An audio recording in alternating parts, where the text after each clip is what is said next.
Hello बच्चों, let's see the question. The question says adult human RBCs are enucleated. Which of the following statement is most appropriate explanation for this feature?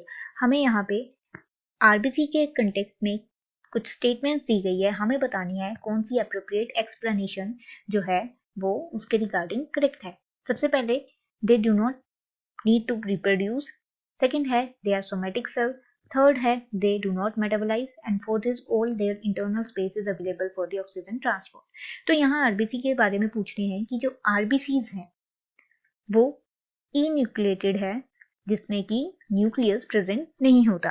तो हमें इसका reason बताना है कि क्या reason हो सकता है जब हम बात करते हैं किसी भी सर्कुलर मैमेलियन एरिथ्रोसाइट की.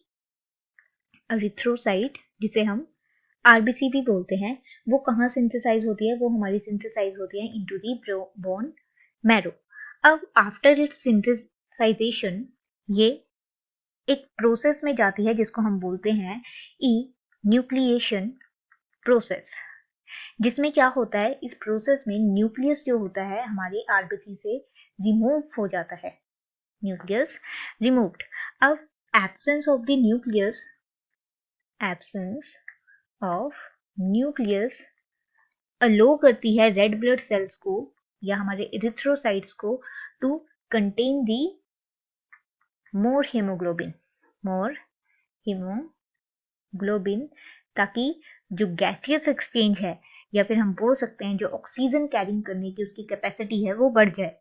तो इसकी वजह से मोर हीमोग्लोबिन ये कंटेन करने के लिए जो है न्यूक्लियस इसमें एब्सेंट होता है और हम ऐसे भी बोल सकते हैं कि जो इंटरनल स्पेस है उसका इंटरनल स्पेस अवेलेबल हो जाता है फॉर दी ऑक्सीजन ट्रांसपोर्ट.